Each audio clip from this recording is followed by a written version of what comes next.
शिव, वो शक्ति जिसके लिए कुछ भी नामुमकिन नहीं। हम सब भगवान शिव के बारे में अलग अलग बातें जानते हैं, अलग अलग विश्वास रखते हैं। शिव वो है जो सब कुछ बसा भी सकता है और सब कुछ चला भी सकता है। शिव सब कुछ रोक भी सकता है और उसे जला भी सकता है।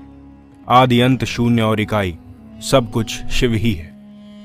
आज हम इस वीडियो में महाशक्ति महाकाल भगवान शिव के 5 ऐसे मंदिरों के बारे में बात करने वाले हैं जिनके रहस्य साइंस भी आज तक सुलझा नहीं पाया है।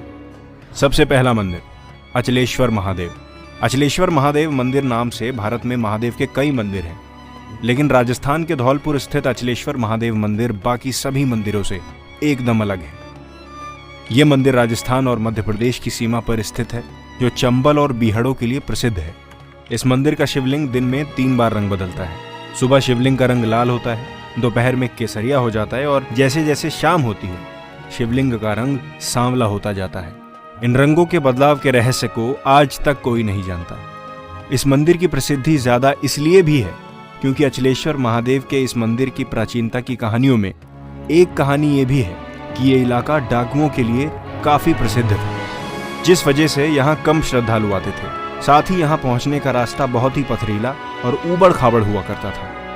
पर जैसे जैसे भगवान के बारे में लोग जानने लगे, यहाँ भक्तों की भीड़ जुटनी चालू हो गई। इस शिवलिंग की एक और अनोखी बात यह भी है कि इस शिवलिंग के छोर का आज तक पता नहीं चला। कहते हैं बहुत समय पहले एक बार भक्तों ने शिवलिंग की गहराई को जानने के लिए इसकी खुदाई की, पर काफी गहराई तक खोदने के बाद भी इसके छोर का पता नहीं चल पाया। अंत में भक्तों ने इसे भगवान का चमत्कार मानते हुए खुदाई बंद कर दी। दूसरा मंदिर हर महादेव मंदिर। ये मंदिर अरब सागर के बीच तट पर स्थित है। 150 साल पहले खोजे गए इस मंदिर का उल्लेख महाशिव पुराण के रुद्र संहिता में भी मिलता है। इस मंदिर के शिवलिंग का आकार 4 फुट ऊंचा और 2 फुट के व्यास वाला है।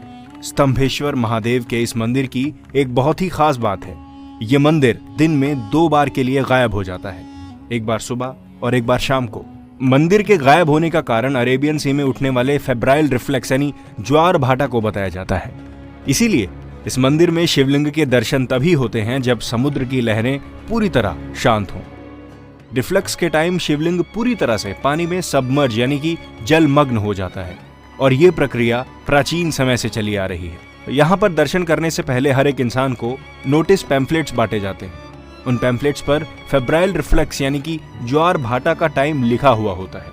ऐसा इसलिए किया जाता है ताकि यहाँ आने वाले श्रद्धालु को परेशानी का सामना ना करना पड़े। इसके अलावा इस मंदिर से एक पौराणिक कथा भी जुड़ी हुई है। उस कथा के अनुसार राक्षस तारकासुर ने भगवान शिव की कठोर तपस्या की थी। एक दिन शिव जी उसकी तपस्या से प्रसन्न होकर उसके सामने प्रकट हुए और तारकासुर को वरदान मांगने को कहा, और इसीलिए तारकासुर ने शिव से वरदान के रूप में उनसे मांगा कि मुझे सिर्फ शिव जी का पुत्र ही मार सके, और वो भी तब जब उसकी आयु केवल 6 दिनों की हो। शिव जी ने वरदान तारकासुर को दे दिया और अंतर्ध्यान हो गए, और इधर वरदान मिलते ही तारकासुर हाहाकार मचाने लगा, जिससे डरकर सभी देवताओं को शिव जी के पास जाना पड़ा। और सभी देवताओं के आग्रह पर शिव जी ने उसी समय अपनी शक्ति से श्वेत पर्वत कुंड से 12 हाथ वाले एक पुत्र को उत्पन्न किया, जिसका नाम था कार्तिकेय। और इसके बाद कार्तिकेय ने 6 दिन की उम्र में ही तारकासुर का वध कर दिया। लेकिन जब कार्तिकेय को पता चला कि तारकासुर भगवान शंकर का भक्त था, तो वो काफी व्यतीत हो गए। फिर भगवान विष्णु ने कार्तिकेय से कहा कि तारकासुर के वध के स्थान पर एक शिवालय बनवा दें, इससे उनका मन शांत होगा। और भगवान कार्तिकेय ने ऐसा ही किया, और फिर सभी देवताओं ने मिलकर वहीं सागर संगम तीर्थ पर एक वर्ल्ड स्टैंडर्ड पिलर की स्थापना की, आज जिसे स्तंभेश्वर तीर्थ के नाम से जाना जाता है। तीसरा मंदिर निष्कलंक महादेव, और ये मंदिर गुजरात के भावनगर में अरब सागर में स्थित है। रोज अरब सागर की लहरें यहाँ के शिवलिंग पर जलाभिषेक करती हैं। लोग पैदल चलकर ही इस मंदिर में दर्शन करने आते हैं। इसके अलावा उन्हें टाइट्स उतरने का इंतजार करना पड़ता है, क्योंकि ज्वार के समय सिर्फ मंदिर का खंभा ही नजर आता है, जिसे देखकर ये अंदाजा भी नहीं लगाया जा सकता कि समुद्र में पानी के नीचे भगवान महादेव का प्राचीन मंदिर भी है। और ये मंदिर महाभारत कालीन बताया जाता है। ऐसा माना जाता है कि महाभारत युद्ध में पांडवों ने कौरवों का वध कर युद्ध जीता था, पर युद्ध समाप्ति के बाद पांडवों को ज्ञात हुआ कि उसने अपने ही सगे संबंधियों की हत्या कर महापाप किया है।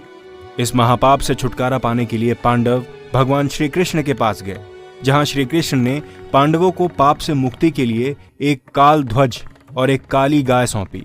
और पांडवों को गाय का अनुसरण करने को कहा और कहा कि जब गाय और ध्वज का रंग काले से सफेद हो जाए तो समझ लेना कि तुम सबको पाप से मुक्ति मिल गई है। साथ ही श्री कृष्ण ने पांडवों से यह भी कहा कि जिस जगह यह चमत्कार होगा वहीं पर तुम भगवान शिव की तपस्या भी करना। पांचों भाई भगवान श्री कृष्ण के कहे अनुसार काली ध्वजा हाथ में लेकर काली गाय अपने पीछे पीछे लेकर चलने लगे। इसी क्रम में वो सब कई दिनों तक अलग अलग जगहों पर गए, लेकिन गाय और ध्वज का रंग नहीं बदला। पर जब वो वर्तमान गुजरात में स्थित कोहली आंख तट पर पहुंचे तो गाय और ध्वजा का रंग सफेद हो गया। इससे पांचों पांडव भाई बड़े खुश हुए और वहीं पर भगवान शिव का ध्यान करते हुए तपस्या करने लगे। भगवान भोलेनाथ उनकी तपस्या से खुश हुए और पांचों पांडवों को लिंग रूप में अलग अलग दर्शन दिए। वहीं पांचों शिवलिंग आज भी स्थित हैं और पांचों शिवलिंग के सामने नंदी की प्रतिमा भी है। पांचों शिवलिंग का वर्गाकार चबूतरे पर बने हुए हैं। इस चबूतरे पर एक छोटा सा पानी का तालाब भी है जिसे पांडव तालाब कहा जाता है। श्रद्धालु पहले उसमें अपने हाथ पांव धोते थे और फिर शिवलिंगों की पूजा अर्चना करते थे, जो कि यहाँ पर आकर पांडवों को अपने भाइयों की हत्या के कलंक से मुक्ति मिली थी और इसीलिए इसे निष्कलंक महादेव कहते हैं। श्रवण के महीने में अमावस्या को यहाँ मेला लगता है जिसे भाद्र भी कहा जाता है और ऐसे ही प्रत्येक अमावस्या के दिन यहाँ भक्तों की विशेष भीड़ रहती है।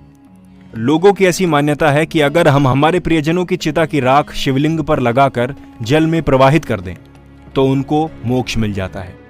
इस मंदिर में भगवान शिव को राख, दूध, दही और नारियल चढ़ाए जाते हैं। यहाँ हर साल भादवी के महाराजा के वंशराज मंदिर का ध्वज फहराते हैं और उसी से मेले की शुरुआत होती है और अगले साल तक ये ध्वज मंदिर के ऊपर फहराया जाता है। चौथा मंदिर, लक्ष्मेश्वर महादेव मंदिर। ऐसा माना जाता है कि इस मंदिर की स्थापना भगवान राम ने खड़ और दूषण के वध के बाद अपने भाई लक्ष्मण के कहने पर की थी। लक्ष्मेश्वर महादेव मंदिर के गर्भगृह में एक शिवलिंग है जिसकी स्थापना स्वयं भगवान लक्ष्मण ने की थी। इस शिवलिंग में 1,00,000 छिद्र यानी होल्स हैं, इसीलिए इसे लक्षलिंग भी कहा जाता है।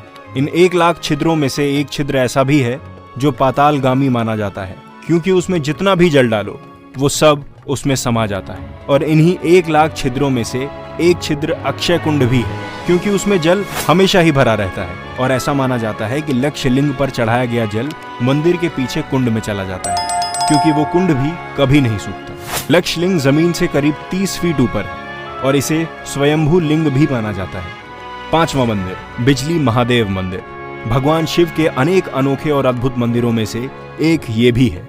हिमाचल प्रदेश के कुल्लू में स्थित बिजली महादेव मंदिर का पूरा इतिहास बिजली से जुड़ा हुआ है, क्योंकि कुल्लू शहर में ब्यास और पार्वती नदी के संगम के पास एक ऊंचे पर्वत पर बिजली महादेव का प्राचीन मंदिर है।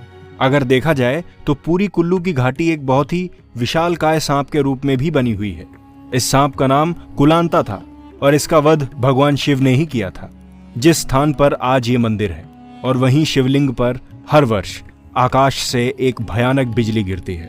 उस बिजली के गिरने से मंदिर में स्थापित शिवलिंग खंडित हो जाता है और यहाँ के पुजारी खंडित शिवलिंग के टुकड़ों को एकत्रित कर बिना नमक के मक्खन और दाल के आटे के लेप के साथ उसे जोड़ देते हैं। कुछ समय बाद ही शिवलिंग एकदम पहले जैसे रूप में परिवर्तित हो जाता है। ऐसे बहुत से और चमत्कारी मंदिर हैं जो भगवान के हर वक्त आसपास होने का अनडिनाइबल प्रूफ देते हैं।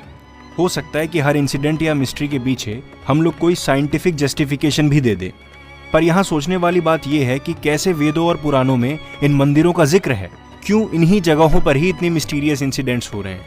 All of this just can't be sayings. अगर आप इन पांचों मंदिरों के बारे में और डिटेल में जानना चाहते हैं तो नीचे दिए गए डिस्क्रिप्शन में हमारे डिटेल्ड ब्लॉग का लिंक